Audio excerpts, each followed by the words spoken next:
ልብስሽን ጠቅለሽ ይዘሽ ውጪ። አሁን እንሄዳለን እያልኩሽ እኮ ነው ያመጣሁት።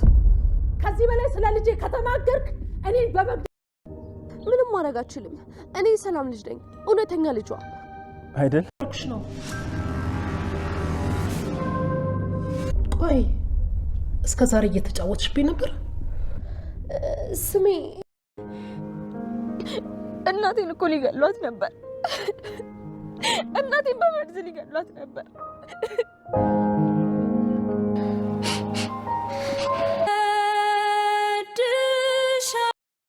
ጊዜ ደጉ ብዙ ያሳያል። አጭበርባሪዎች ሲጋለጡ፣ አስመሳዮች ሲዋረዱ፣ ቀና ልብ መልካም ልብ ያላቸው ሲያሸንፉ እናያለን። ቃል ተዋረደች። ሳሚሻ ለፍቅር ሲል የከፈለው መስዋዕትነት፣ ብሌን እናትሽ ሰላም ናት ስላት ያየችውን ደስታ መልሳ ተነጥቃለች። የህልም ዓለም ሰጥቻታለሁ፣ የቅዥት ህይወት አሳይቻታለሁ። እሱን ደግሞ እኔው ራሴ እመልስላታለሁ። ለብሌን ህይወቷ መበላሸት፣ ደስታዋ መነጠቅ፣ ያ የተረገመ አጎቷ አንቺ እኔ ያለንበት ቃሌን አላጥፍም፣ ክደት አልፈጽምም። ብሌንን ልጅ እንዲሆነች ጠንቅቀሽ ታውቂያለሽ። ልጅ ያልሆንሽውን ልጅ ነው ብለሽ አስመስክረሻል። እኔ ከዘር ማንዘርሽ ጠንቅቄ የማቀሽ ቃል እኔ እኮ ሳሚ ነኝ ብሎ አስጠንቅቆን ነበረ። ግን ይህ መጨረሻ ምንድን ነው? እጅግ አጓጊና ልብ አንጠልጣይ። ሳሚ የቃልን እናት ይዟት መጥቷል። ወይዘሮ ሀረግና ሰላም ተፋጠዋል። ምንድን ነው እውነታው? ቃል መግቢያ ቀዳዳው ጠፍቷታል። ሳሚ ህይወቴን አበላሽ፣ ተቀናልኝ፣ መስመር ያዘልኝ ስል ህይወቴን ገደል ሰደድከው፣ ደስታ ሆንኩ ስል ሀዘን ታመጣብኛለህ። ቃል ይህ ይገባታል። ገና ህይወትሽን፣ ደስታሽን፣ እናትሽን ቀምቼሻለሁ፣ ፍቅርሽን እቀማሻለሁ ብላ የምታቋምጠው ቃል ሳሚ የቃልን እናት ይዟት መጣ። ይቺ ሴትዮ የጥቅም ሰው ካልሆነች በትክክል ልጄ ሳታጪ፣ ሳትራቢ፣ ሳትቸገሪ የሰው ንብረት መውሰድ፣ የሰው ህይወት መቀማት አይገባም ብላ የምትከራከር ሰው ከሆነች በትክክል የሰላምና የቃል መጨረሻ ዛሬ ነው ማለት ነው። ትልቁ ጉዳይ የቃል እናት ናት ስትል የምን እናት ሲባል ወላጅ እናቷ 9 ወር አርግዤ የወለድኳት አዳማ ለስራ ሄጃለሁ ብላ እዚህ ተደብቃ ያለችው የኔ ልጅ ናት ብላ መናገር አለባት።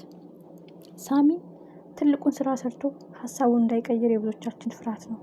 ምክንያቱም ዳግምና ብሌን በስተመጨረሻ ታርቀው ወደ እናቱ ቤት እየወሰደችው በደስታ ተቃቅፎ ሲያይ ፊቱ ተቀያይሯል። ተስፋለኝ ከዳግም ጋር ተለያይታለኝ፣ ተስፋለኝ ሰላም እናቷ እንደሆነች ነግሪያት እንዳልሆነች ስታውቅ ልቧ ተሰብሯል። ተስፋዬ ምንድን ነው? እውነቱን አረጋግጬ የብሌንን እምነት ማግኘት ነው ብሎ ተስፋ አድርጓል። ሳሚ ግን ከዳግም ጋር ተቃቅፎ እንደዚያ ሲያያቸው ሀሳቡን ይቀይራል ወይ? ቃል ያቀረበችለትን ስምምነት ይቀበላል ወይ? ቢቀበል እንኳን የቃል እናት ቀጥ ብላ ሰላም ጋር ተገናኝተዋል። ሰላም ካሁን በኋላ ለመሸወድ ለማጭበርበር ቢሞክሩ ሳሚ ሀሳቡን ቀይሮ በስህተት ነው ብሎ ለማድበስበስ ቢሞክር ወይዘሮ ሰላምስ ጥርጣሬዋ የበለጠ ይጨምራል ወይስ ሀሳቧን ቀይራ እውነትም ዶክተሩ ያለ ልክ ነው፣ እውነቱን በኃይሉ በንዴት አንቺን ለማጭበርበር ያመጣዋት ልጅ ናት ያለኝ እውነት ነው፣ ስለዚህ ማንም ሳያውቅ ዲኤንኤን ማስመርመር አለብኝ፣ የኔ ልጅ ናት የአንቺ ልጅ ናት ብዬ አልጨቃጨቅም በማለት ዝም ብላ የሚካሄደው ማየት ትችል ይሆን? የቃል ደስታ ሲጨልም፣ የብሌን ደስታ ሲመለስ፣ እንባ ሲታበስ፣ ቃል በዘረጋችው ወጥመድ ስትገባበት፣ በተፋችው ምራቅ ስትነደፍ፣ እጅግ የሚገርም ነገር። ብሌን ደስታዋ ይገባታል። እናት አለሜ እኔ መጣሁልሽ፣ ወንድም እያልሽ ወንድም መመከያ እያልሽ የምትአቀርብ ወንድምሽ ጉድጓድሽን እየቆፈረልሽ ስንት ጊዜ ታድጌሻለሁ፣ ጭራሽ እናቴ እያልኩ በናፍቆት ስቃጠል እቅፍሽ ሁኜ አንቺ አሰሪኝ ሰራተኛ። ይህ ሁሉ ለምክንያት ሊሆን ይችላል። አንቺን የዛን ቀን መጥቼ ከቃል መርዝ ባልታደግሽ አሁን በህይወት ላትኖሪ ትችላለሽ። ግን እኔም ይገርመኛል አንቺን ጨክኜ መተው፣ አንቺን ጨክኜ መራቅ፣ ከአንቺ ቤት መውጣት ያቅተኛል። ለኬም ልብ ለልብ ተገናኝተን በአካል ነው ያልተዋወቅነው ትላለች ብሌን። ወይዘሮ ሀረግ የቃል እናት ምን አይነት መልስ ትሰጣለች? በምንም ታምር ቃል ያሳደግኳት የወለድኳት አምጭ የወለድኳት ልጄ ናት ብላ ከተናገረች ጉዳዩ ተዘጋ፣ በቃ አለቀ። ግን የሆነ ችግር ተፈጥሮ እውነቱን ሳትነግራት ስትቀር ሜቢ እኔ ትቼ ሳለ ያስጠጋቻት ያሳደገቻት ሴትዮ ትሆንን ብላ ትጠረጥር ይሆን ሰላም? ወይስ ይቺ ሴትዮ ጥቅመኛ ናት ወይስ ሀቀኛ የሚለው በቀጣይ ክፍል የምናየው ነው። እጅግ የሚገርም ቃል ምድር ተሰንጥቃ ብትወጣት ደስ ባላት መግቢያ ቀዳዳ በተንፈሻ አየራታለች። የዳግምና የብሌን ሰላም ማውረድ ስንቶቻችሁ ደስ ብሏችኋል? ሳላውቅ አስቀይሜሃለሁ፣ ልቤን ሰበርከው ስል እኔ ነኝ የሰበርኩህ። እውነቱን ስታውቅ እውነቱን ስረዳ እኔ እንዳስቀየምኩ ገብቶኛል። ግን ዳግም ላድርግህ? ይህ ሁሉ የእናታችን ሴራ አውቃ እሷ ያቀነባበረችው እንደው ብነግርህ የበለጠ ትጠላታለህ፣ ትርቃታለህ። ስለዚህ ትልቁ ጉዳይ ምንም እንዳላረክ ተረድቻለሁ በማለት ቀለል አድርጋ ነግረዋለች። በኃይሉና ቃል እውነቱን አረጋግጬ ውርደትሽን አከናንብሻለሁ እንዳለ ሳሚ ውርደቷን ሊያከናንባት እናቷን በእጇ ይዞላት መጥቷል። ወይዘሮ ሀረግ ምን አይነት ሰው ናት? የጥቅም ሰው ወይስ የሀቅ ሰው?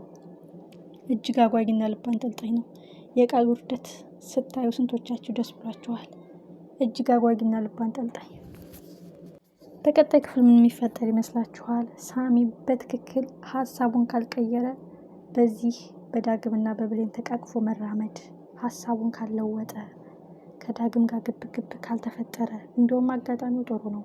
እናትሽን ላገናኘሽ ሀቁን ላረጋግጥልሽ ነው። ብሌን በሰላም ፊት ውሸታም፣ በአንቺ ፊት ከሃዲ አስመሳይ፣ ድክመቴን ተጠቅመ ልትይዘኝ የፈለግከው በማለት እጅግ ተቀይሜያለሁ። ግን እኔ ውሸታምና ከሃዲ አይደለሁም። እውነቱን ላረጋግጥልሽ ነው። የቃል እናት ይዣት መጥቻለሁ። ብሌን ፍርዱን ላንቺ ሰጥሻለሁ። በቅርቡ ዲኤንኤ እናስመረምራለን። እንደገና የቃል እናትም ከሰላም ጋር አገናኝቻታለሁ ብሎ እውነቱን ተናግሮ በሰላም ከዳግም ጋር ቢለያዩ መልካም ነው የሚል ግምት አለኝ። ምክንያቱም ዳግም የሰላምንና የብሌን እናትና ልጅ መሆኑን ከሰማ ሳሚ አይዋሽም። እናቴን ገነትና እኔን ያገናኘን እሱ ነው። ስለዚህ የሚያውቀው ታሪክ አለ። ብሌን እመኙ ብሎ ሊደግፋት ይችላል። ግን ትልቁ ጉዳይ ሳሚ እሷን ከነጠቀኝ ለምን እውነቱን እናገራለሁ ብሎ ሊዋሽ ሲሆን ወይስ አጓጊና ልብ አንጠልጣይ ነው? በቀጣይ ክፍል እስከምንገናኝ ለምታግዙ ለምታበረታቱ እጅግ አመሰግናለሁ። ማስተካከለው ነገር ካለ ሀሳብ አስተያየታችሁን እፈልጋለሁ። ባይ